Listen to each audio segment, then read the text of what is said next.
Коледният ангел.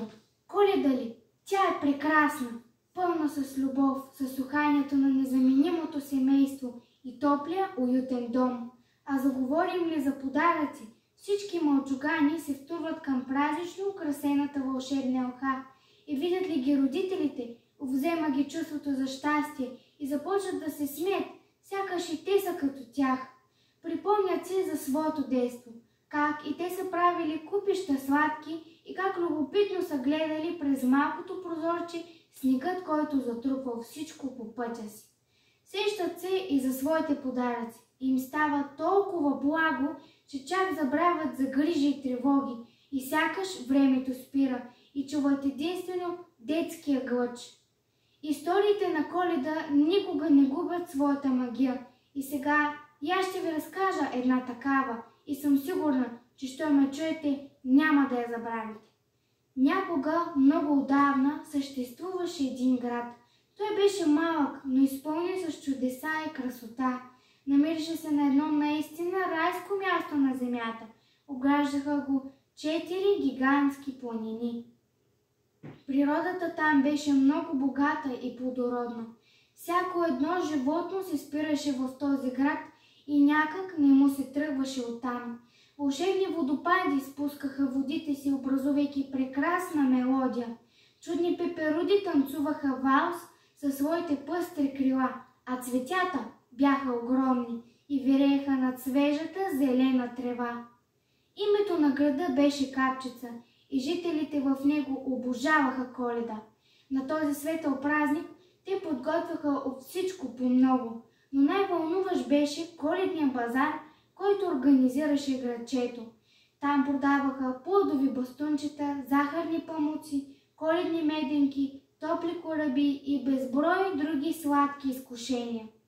Но едни от най-интересните неща там бяха огромното виенско колело, макетът на шината на дядо Коледа, празничното и скоростно влакче на забавата и ледената парзалка. Имаше и дори малки и големи плюшени играчки и антикварни предмети. Ех, каква магия само! В градчето, в една голяма и хубава къща, живееше едно много добро момиченце на име Евелин. Тя беше с много добро сърце и бе толкова красива. Косата й беше кафява и къдрава, лицето светло и пълно с лунички, а очите й тъмно и загадъчно зелени. Нейните майка и баща много я обичаха и искаха да я научат на важните неща в живота. Ала една беда беше сполетяла семейството. От години наред Евелин всяка вечер сънуваше кошмари. Будеше се постоянно от тях и плачеше по цели нощи. Родителите й направиха какво ли не, за да премахнат лошите сънища, но безуспешно. Малкото момиче беше изгубило надежда. Тя искаше просто да бъде като останалите деца. Щом идеше нощта, тя не искаше да се ляга в леглото и все измисляше оправдания за това. Беше бъдни вечер. Нощта е срещу Коледа и всички в градчето бяха наистина развълнувани. Големия базар вече беше открит. Всичко беше украсено и огромната елха беше издигната в центъра. А Евелин и семейството й очакваха гости.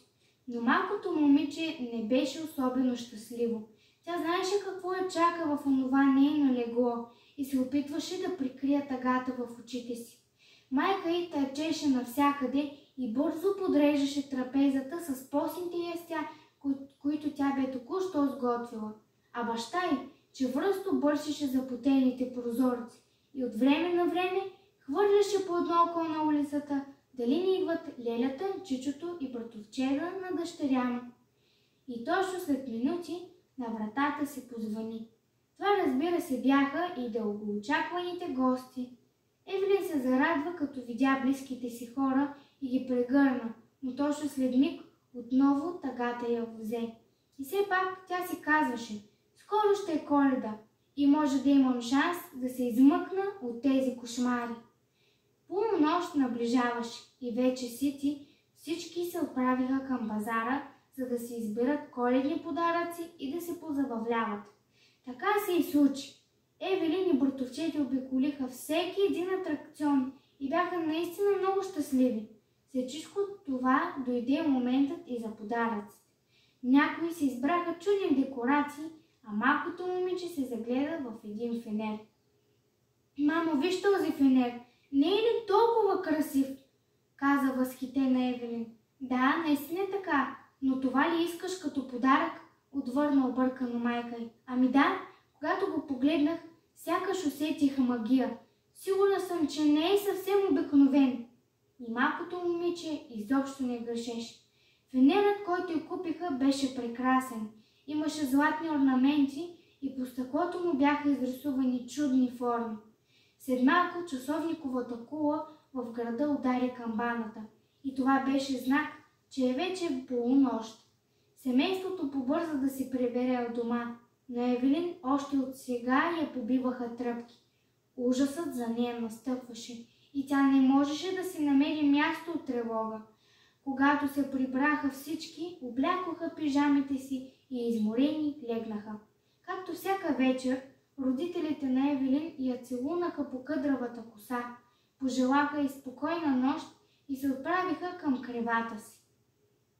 Настана пълна тишина в къщата, а момичето седеше на пода и си казваше: тази вечер няма да спя, поне така ще съм спокойна, че на сутринта няма да се оглеждам за всичките чудовища, които съм видяла в сънищата си. Изведнъж леко неудобство я погали по тялото. Беше твърде тъмно и тогава тя се сети, че има антикварния фенер от базара. Бързо го цъкна и сега вече се почувства по-добре. Минаха час-два и очите на Евелин бавно започнаха да се затварят. И ето, че след миг тя заспа. Тогава фенерът започна да свети по-ярко и се заредуваха всякакви цветове от светлината му. Изведнъж от него излезе величествен и прекрасен ангел. Неговото име беше Аурелия. Той застана пред детето и започна да пее така великолепно, че всичко наоколо замръзна. Добро момиче, малко дете, на Коледа щастие те зове. Твоята тревога ще премахна и пръчката си вълшебна ще размахна. Ти като цвете ще бъдеш, като малка пъстра звезда, и сърцето ти свободно ще е сега. Никоя злоба не ще го плени на мига. Нека аз те пазя и под моите крила магия да ти сътворя. Нека видиш луч светлина във всяка твоя беда. Добро момиче, малко дете, на Коледа щастие те зове. Твоята тревога ще премахна и пръчката си вълшебна ще размахна. След като изпя песента, ангелът посипа Евелин със своя вълшебен прашец и отлетя нагоре към небето.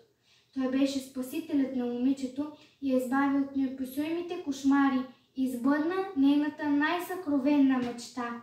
Утрото дойде и момиченцето се събуди, а на лицето й веднага засия усмивка. Тя осъзна, че за първи път от толкова много години най-накрая страшните сънища ги нямаше. В миг напипа нещо до себе си, обърна се и видя едно перо. Това перо беше от ангела Аурелия.